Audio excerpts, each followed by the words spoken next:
जी अस्सलाम वालेकुम स्टूडेंट्स आज हम डिस्कस करेंगे प्लाज्मा मेम्ब्रेन के बारे में। प्लाज्मा मेम्ब्रेन या सेल मेम्ब्रेन किसी भी सेल की आउटर मोस्ट बाउंड्री होती है, लेकिन प्लांट सेल में ऐसा नहीं है। प्लांट सेल में आउटर मोस्ट बाउंड्री उसकी सेल वाल होती है। तो सेल वाल प्लांट सेल में आउटर मोस्ट बाउंड्री के तौर पे है। अगर हम केमिकल कंपोजिशन की बात करें, प्लाज्मा मेम्ब्रेन की केमिकल कंपोजिशन की बात करें, तो हमें ये पता चलता है कि ये लिपिड पर मुश्तमिल है, जो कि 20 to 40% है। प्रोटीन है 60 to 80% है, और कार्बोहाइड्रेट जो है वेरिएबल होते हैं या स्मॉल क्वांटिटी कार्बोहाइड्रेट्स की प्लाज्मा मेम्ब्रेन के अंदर पाई जाती है। अगर हम मॉडल का जिक्र करें तो दो मॉडल को हम डिस्कस करेंगे। एक है यूनिट मेम्ब्रेन मॉडल और एक फ्लूइड मोज़ेक मॉडल। तो दोनों की अपनी एक पहचान है और दोनों अपना डेवलप होने के टाइम से के साथ अलग अलग खसूसियात रखते हैं।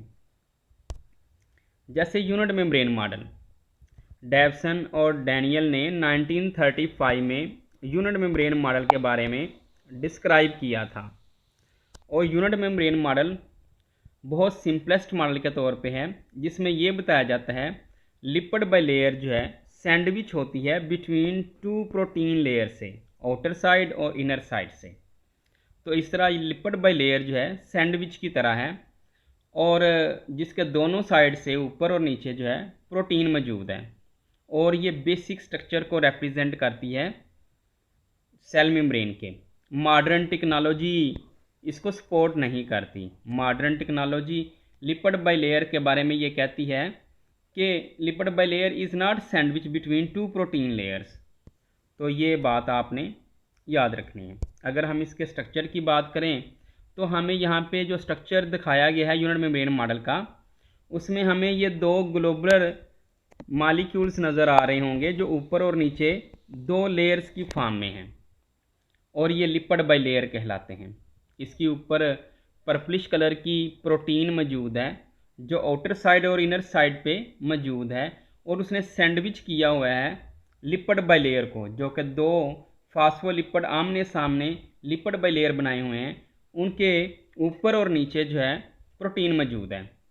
और अगर हम एक फास्फोलिपिड मॉलिक्यूल की बात करें तो हमें इसका जो हेड नज़र आएगा, इसका जो हेड वाला एरिया होगा, ये हाइड्रोफिलिक कहलाता है, वाटर लविंग कहलाता है। मतलब यहाँ पे वाटर की अटैचमेंट हो सकती है, लेकिन जो इसकी लेग वाला एरिया है इसको हम हाइड्रोफोबिक एरिया कहते हैं। और हाइड्रोफोबिक वाटर हीटिंग मतलब ये पानी को रिपेल करेगा। तो इस तरह ये यूनिट मेम्ब्रेन मॉडल को डिस्क्राइब किया गया है। लेटर ऑन हम डिस्कस करेंगे फ्लूइड मोज़ेक मॉडल के बारे में। जो फ्लूइड मोज़ेक मॉडल है इसको सिंजर और निकोलसन ने 1972 में डिस्क्राइब किया था, और ये मोस्ट एक्सेप्टेबल या मॉडर्न मॉडल कहलाता है जो लिपिड बाई लेयर्स को एक्सप्लेन करता है।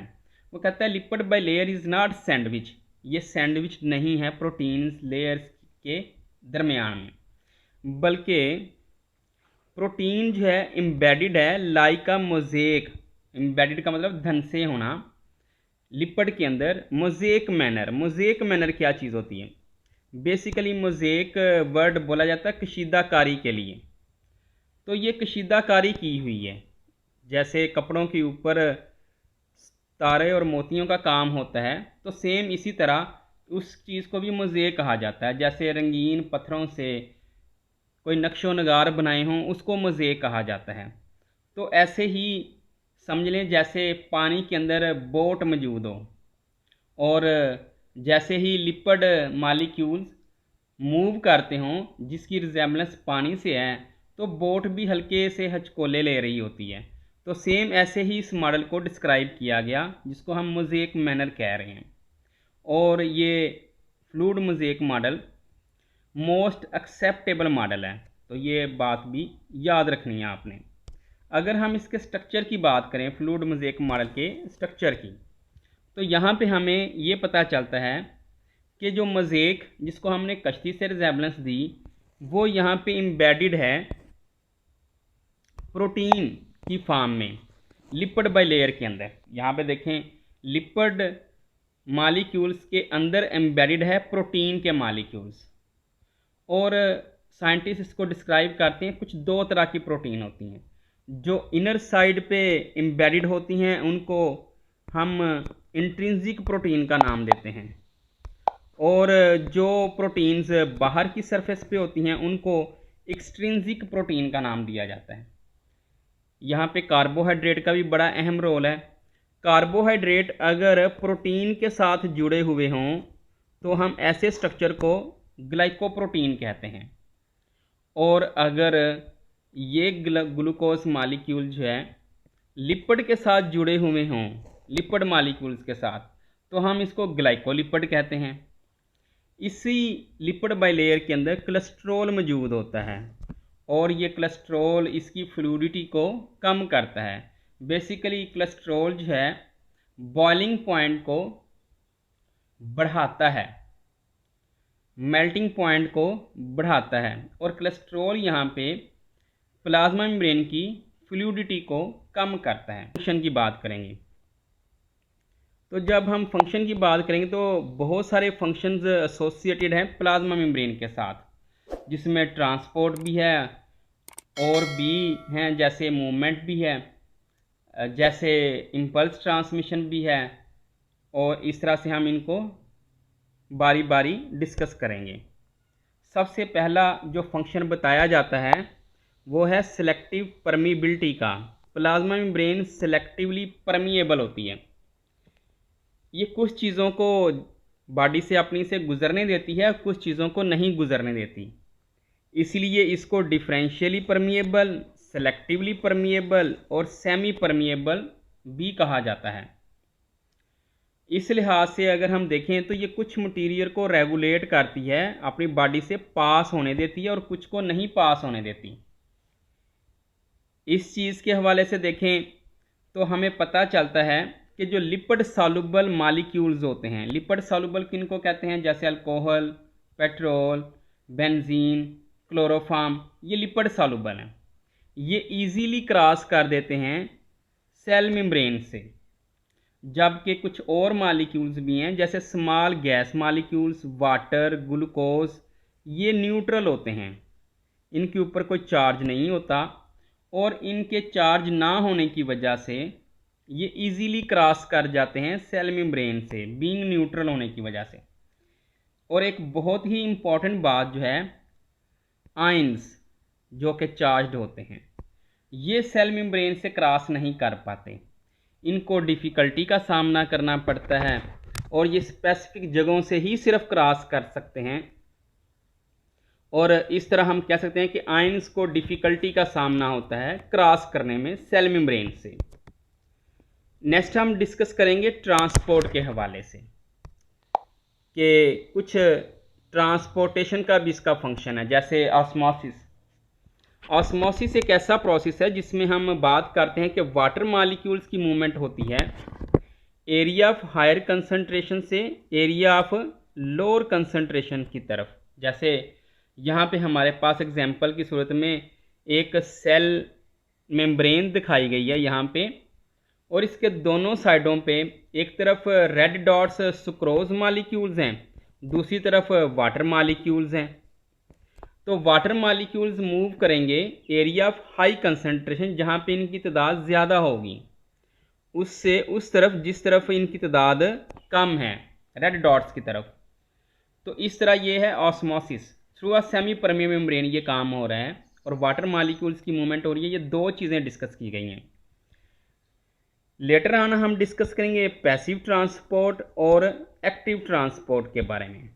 तो पैसिव ट्रांसपोर्ट वो ट्रांसपोर्ट है जिसमें मॉलिक्यूल्स मूव करते हैं from high concentration to low concentration. जैसे आप ये देख सकते हैं कि इतना एरिया जो है ये पैसिव ट्रांसपोर्ट का है, जिसमें सिंपल डिफ्यूजन है कि हाई कंसंट्रेशन से मॉलिक्यूल लो कंसंट्रेशन की तरफ मूव कर रहे हैं विदाउट किसी बैरियर के, और दूसरी तरफ यहाँ पे हमें ये नज़र आ रहा है कि यहाँ पे कुछ बैरियर मौजूद है जो प्रोटीन चैनल्स हैं, और इन्हीं प्रोटीन चैनल से मॉलिक्यूल्स मूव करेंगे तो ये फैसिलिटेटेड डिफ्यूजन कहलाएगा। तो बेसिकली दोनों ही पैसिव ट्रांसपोर्ट की एग्जांपल है।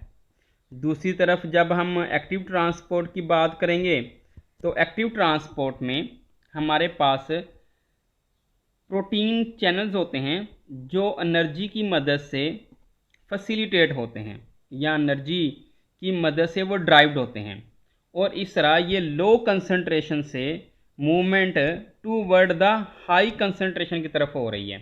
मतलब दो चीज़ें हैं, एक low concentration to high concentration, और दूसरी बात जो है एक्सपेंडिचर ऑफ एनर्जी, एनर्जी का खर्च, एनर्जी का इस्तेमाल होना।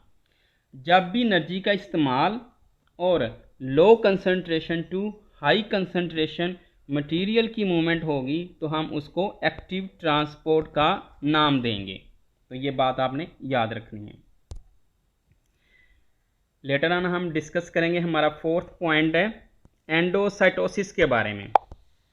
तो बेसिकली एंडोसाइटोसिस एक ऐसा प्रोसेस है जिसमें सेल मेम्ब्रेन इनफोल्ड हो जाती है और वैक्यूल बनाती है, और जो ही ये इस तरह का काम करती है तो इस तरह के काम करने को हम एंडोसाइटोसिस कहते हैं। जैसे कि यहाँ पे हमारे पास आप यहाँ पे कुछ एग्जांपल है कि जो भी सेल मेम्ब्रेन है वो अपने इनसाइड इनफोल्ड करेगी, और जब वो इनसाइड अपने फोल्ड कर लेगी तो फिर वो फूड वैक्यूल की फॉर्म में आ जाएगी, और फूड वैक्यूल फिर बॉडी के अंदर ले जाया जाएगा। इस कंडीशन को हम एंडोसाइटोसिस कहते हैं।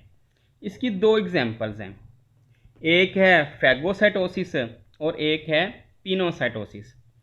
फैगोसाइटोसिस कहते हैं लार्ज सॉलिड, फैगो का मतलब होता है लार्ज सॉलिड, तो लार्ज सॉलिड मटेरियल की मूवमेंट, इनसाइड द मूवमेंट, इसको हम फैगोसाइटोसिस कहेंगे। जैसे कि यहाँ पे आपको डायग्रामेटिकली ये बताया जा रहा है कि ये सॉलिड फूड पार्टिकल है, इसको सेल मेम्ब्रेन फोल्डिंग कर रही है और फोल्डिंग करके इसको अपनी बॉडी के अंदर ले गई है in the form of food vacuole, तो इसको हम फैगोसाइटोसिस कहेंगे। और इस तरफ लिक्विड मॉलिक्यूल्स हैं, और ये लिक्विड मॉलिक्यूल जो है सेल मेम्ब्रेन से इनफोल्ड हो जाते हैं और इस तरह ये सेल के अंदर चले जाते हैं, और इस तरह ये कह सकते हैं कि intake of liquid material pinocytosis कहलाएगा। तो इस तरह से प्लाज्मा मेम्ब्रेन एंडोसाइटोसिस करती है, और उसकी दो टाइप्स फैगोसाइटोसिस और पिनोसाइटोसिस को डिस्क्राइब किया हमने। एक बहुत ही इंपॉर्टेंट फंक्शन जो प्लाज्मा मेम्ब्रेन के साथ बताया जाता है वो है इम्पल्स ट्रांसमिशन। आपने अक्सर नर्व सेल्स के बारे में सुना होगा, न्यूरॉन्स के बारे में सुना होगा। तो नर्व सेल्स जो है उसके ऊपर चार्ज होता है, और ये चार्ज जो है नर्व इम्पल्स की सूरत में हमें देखने को मिलता है, और इस तरह हमारे सेल्स के दरमियान में कोऑर्डिनेशन भी रहती है, बॉडी के दरमियान में कोऑर्डिनेशन भी रहती है। और ये किस वजह से है? ये सेल मेम्ब्रेन के फंक्शन की वजह से। अभी हम कुछ हिस्ट्री के बारे में बात करेंगे कि सेल मेम्ब्रेन की हिस्ट्री क्या थी, कैसे ये डिस्क्राइब की। तो ये स्लाइड इस चीज़ को रिप्रेजेंट करती है कि सबसे पहले लिपिड नेचर ऑफ मेम्ब्रेन के बारे में बताया गया, कि सिर्फ लिपिड नेचर के बारे में साइंटिस्ट को पता था। 1880 से 1900 तक की यही बात थी। फिर लिपिड मोनोलेयर के बारे में साइंटिस्ट ने बताया, फिर लिपिड बाई लेयर जिस मॉडल को हम डिस्कस कर रहे होते हैं, और इसके साथ ही लिपिड बाई लेयर मॉडल आ गया जिसको हमने यहाँ पे डेवसन और डैनियल का मॉडल नाम दिया 1940-1935। फिर यूनिट मेम्ब्रेन मॉडल, उसको डिस्क्राइब किया रॉबर्टसन ने। फ्लूइड मोज़ेक मॉडल, जिसको हम डिस्कस कर रहे हैं 1972 की ये बात है। और मेम्ब्रेन प्रोटीन स्ट्रक्चर, ये लेटेस्ट मॉडल बताया जाता है। तो ये कुछ हिस्ट्री है जो एडिशनली बताई है आप लोगों को, जो कि बुक का हिस्सा नहीं है, लेकिन ये आपने इसके बारे में एक जस्ट इन्फॉर्मेशन के तौर पे इसको लिया गया है।